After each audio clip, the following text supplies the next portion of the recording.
Title: A Mother's Vigil. Debbie Slater's unyielding hope amid the mountains of Tenerife. The sun was high and hot above Tenerife's rugged Masca Valley, a place carved by wind and time into cliffs that whisper secrets to the sea. From a distance, it looked like paradise, a holiday postcard of winding trails and sun-bleached rocks. But for Debbie Slater, standing with her arms wrapped tightly around herself, it was anything but. This was no holiday. This was her worst nightmare. It had been days since her son, 19-year-old Jay Slater, disappeared during what should have been a carefree lad's trip to the Spanish island.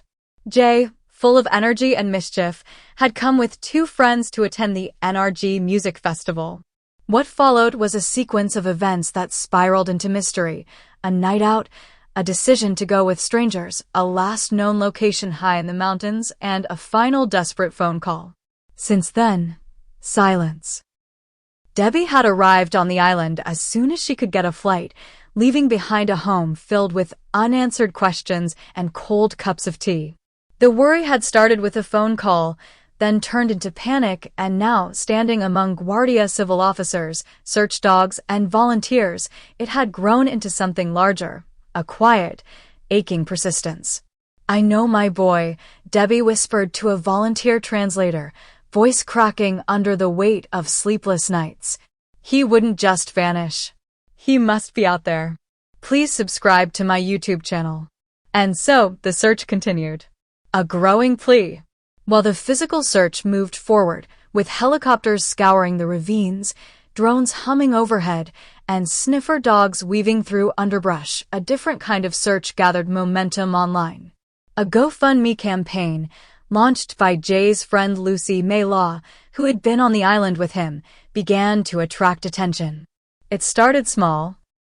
A few donations from concerned friends and extended family. Then came strangers, touched by the story of a young life hanging in uncertainty.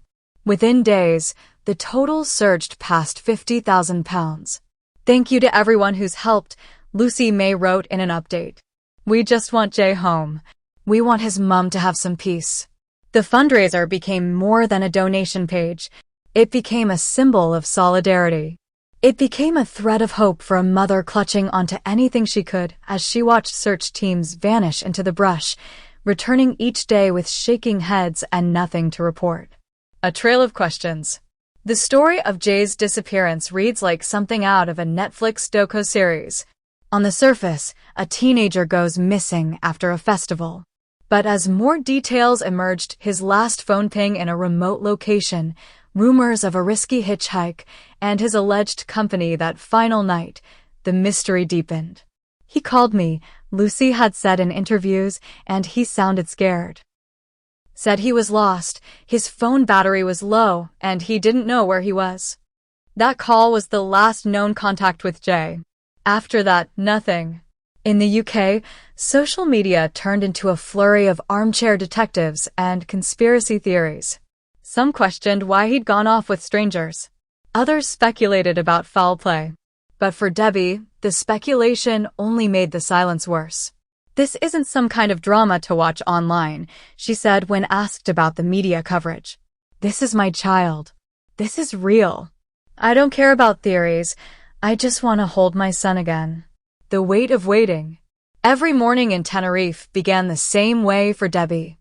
She would sit on the edge of her hotel bed, the same one Jay should have been in, and stare out the window at the craggy skyline. She would check her phone, though she knew there'd be no new messages. She'd put on her trainers and meet with the volunteers and police. Together, they'd head out to the same ridges and ravines, where heat shimmered off the stones and time seemed to bend. The valleys echoed with the sound of names being shouted, a chorus of hope and desperation. "Jay! Jay, it's Mom! Come on, baby, shout if you can hear me." Sometimes, she'd find a scrap of something, an old water bottle, a cap, a boot print, and her heart would lurch. But nothing ever matched. "It's the not knowing that's killing me," she told a local journalist, wiping dust from her cheeks. Even bad news would be better than this silence. From strangers, strength. Back home in Twizzle, Lancashire, the community rallied behind Debbie and Jay's family. Candles were lit in church services. Posters with Jay's smiling face were hung in shop windows. Local teens organized a walk in his honor, a symbolic journey to keep his story in the public eye. Please subscribe to my YouTube channel. Meanwhile, the GoFundMe continued to swell, reaching levels no one had anticipated. There were donations from across the UK and as far afield as Canada and Australia. Many of the messages came from mothers. "I don't know your son, but I have a 19-year-old too," one message read. "This could be any of us. Praying for his safe return." Debbie read every single one. They were drops of water in a desert of fear. "I can't believe how kind people are," she said. "In the worst moment of my life, these strangers are helping me stand." The search within. As the physical search extended into its second week, the terrain became tougher, the leads thinner. The Guardia Civil, while dedicated, had limits. There were only so many drones, so many dogs, so many hours in the day before reality set in. But Debbie wouldn't leave. Not yet. Every evening, she met with the team, mapping the next day's search. She asked about cliffs and crevices, about areas that had been missed. She began to learn the geography herself, pointing out trails on maps with growing authority. "She's a force," said one local volunteer, a retired climber named Ernesto. "Most people would be in bed. But her? She's out there in the heat, asking questions. She's not giving up." Hope, measured in heartbeats. As the press began to quiet and the world moved on to other headlines, the Slaters' world remained frozen in place. Hope didn't come in waves anymore. It came in heartbeats, each one waiting for a call, a clue, a sign. "I won't leave him here," Debbie insisted to the consulate. "I can't leave him."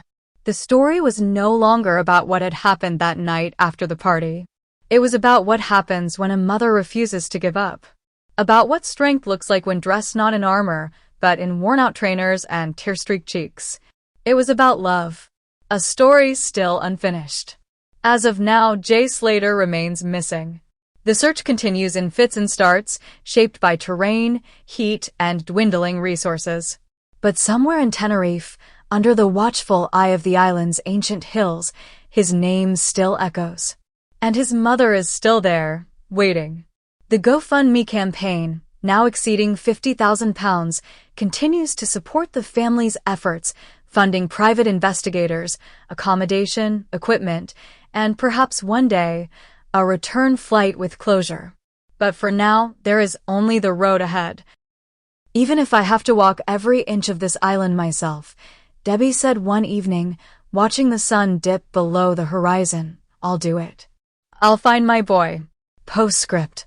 If you would like to support the ongoing search for Jay Slater, the official GoFundMe organized by Lucy May Law remains open.